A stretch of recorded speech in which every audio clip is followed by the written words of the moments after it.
How do you add value?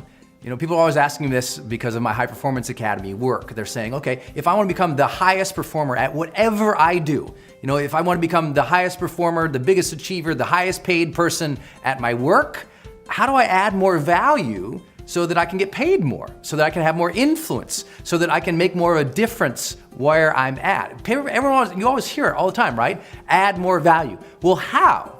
How do you add more value so you can get paid more and have more influence? Well, I've spent my entire career trying to understand that question because as I started doing these videos, as I started writing all of my books, as our seminars grew and grew and grew, as my sort of celebrity client network started growing and growing and growing, it was always this question, they're always trying to go to the next level.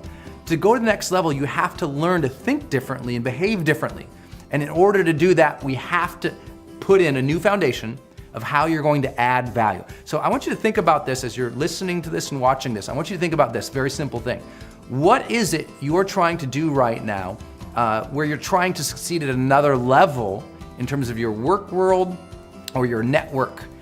If you wanted to add more value, how would you do it?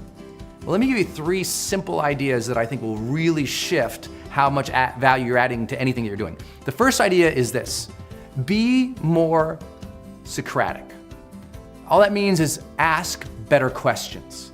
If you can ask better questions in any given situation, you're going to be the person who understands things better. As you understand things better, you can make better pieces of distinction about how to add value. Let me give you an example.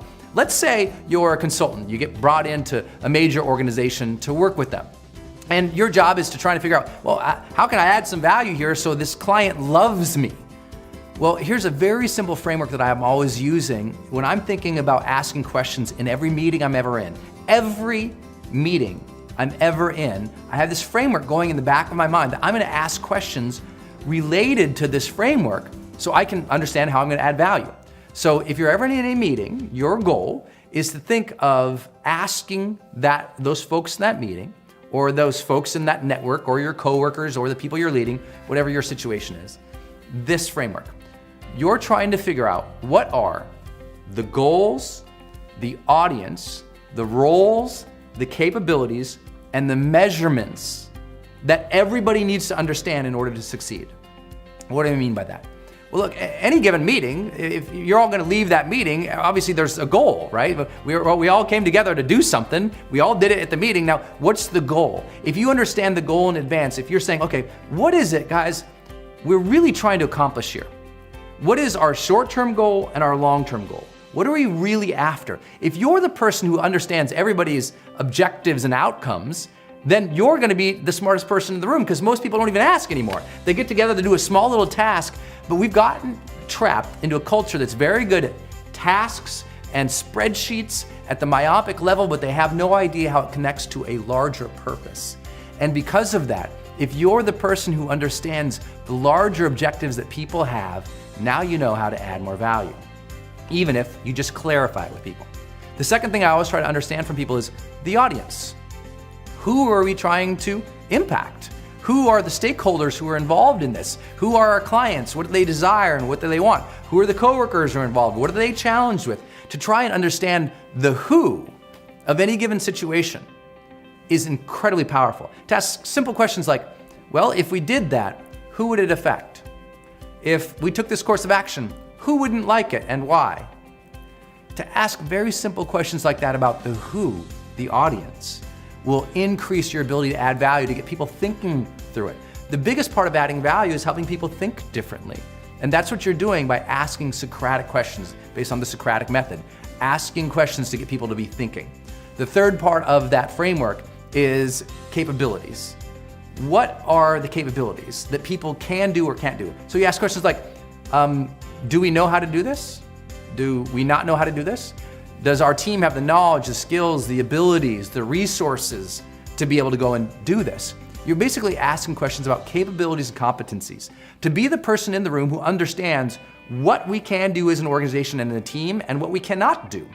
The person who knows the capabilities in any given organization better than anybody else will always be the person who knows how to add more value, because you say, oh, guess what? Tom knows how to do that. Pete knows how to do that. Oh, you know what? We can't do that because we only have this limited budget.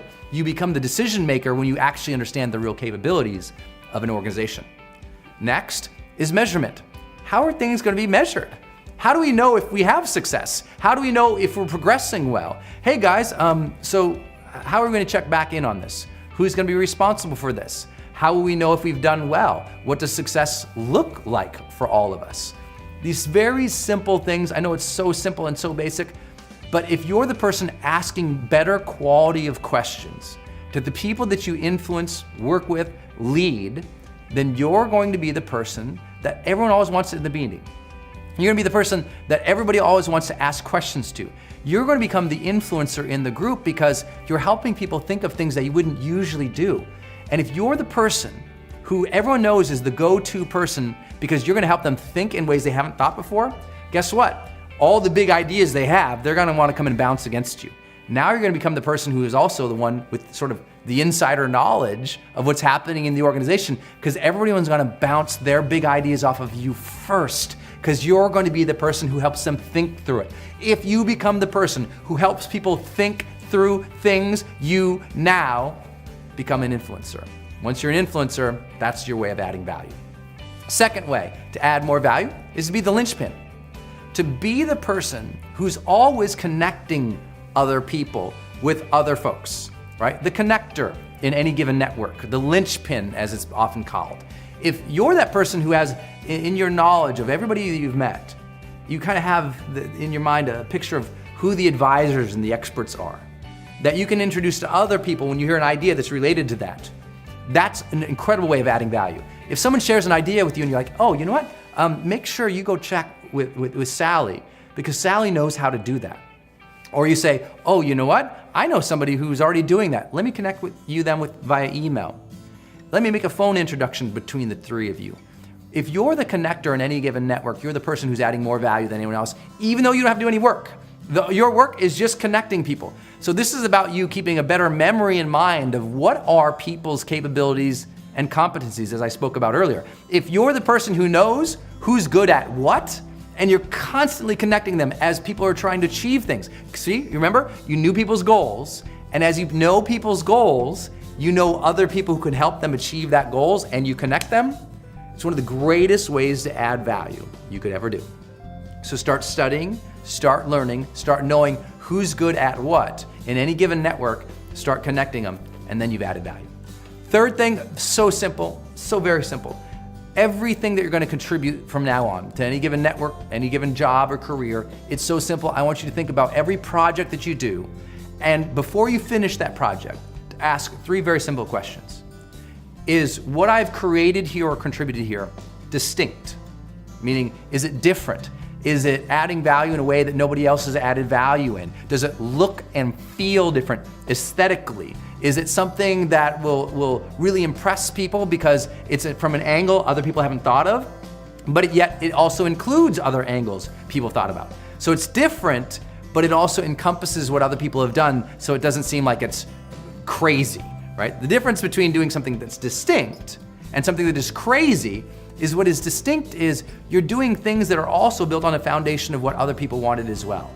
But now you're adding just that extra amount of value, so it's different. The second question is this my most excellent contribution? Did you slop it together or did you do a good job? Did you take the time to prepare? Did you take the time to make it look amazing? Did you take the time to make it look professional? Did you take the time to ask a lot of people questions before you contributed it so you knew it was excellent? Before it hit the table, before you gave the PowerPoint, before you sent the file, did other people already that you asked, your advisors, your friends, people that you understand or informed say, that's awesome. Before I ever contribute something, I already know it's awesome. And I know that sounds like an egoic statement, but it's not. It's because I've already checked it against people. Someone's already said, that's awesome. So I deliver it with confidence. If I have a client presentation, before that presentation hits their desk, I know it's awesome. I know they're going to be impressed by it. I'm not hopeful. I already know it crushed because I did a diligence in advance. That's being excellent at what you're doing. Caring about, is this the best level I can contribute here? Have I got some feedback from other people that this is the best level? So that before you create it, before you contribute it, you've thought through things to make it excellent. When you do that, everyone knows you're adding a different level of value than anyone else. And that last question that you're gonna ask, the simplest question is there heart in here? Did I think about this from a service mindset, a service of making difference in the world, a service of helping other people with this. Is there emotion in this thing I've contributed? I mean, part of adding value is helping people reconnect with some emotional side of their lives, right? I know that sounds so simple in some ways, but also philosophical.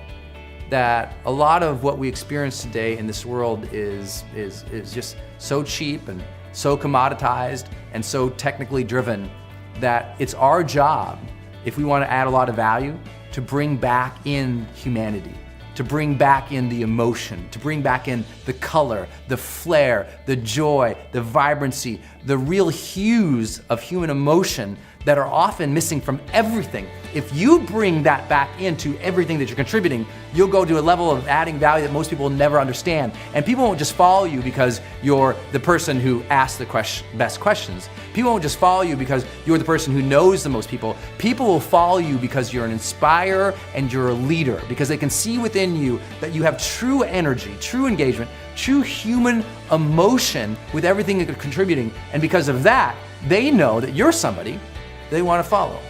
So ask that. Have I really done those things? And if you'll do those things over and over and over and over again, you'll not just add more value to your network.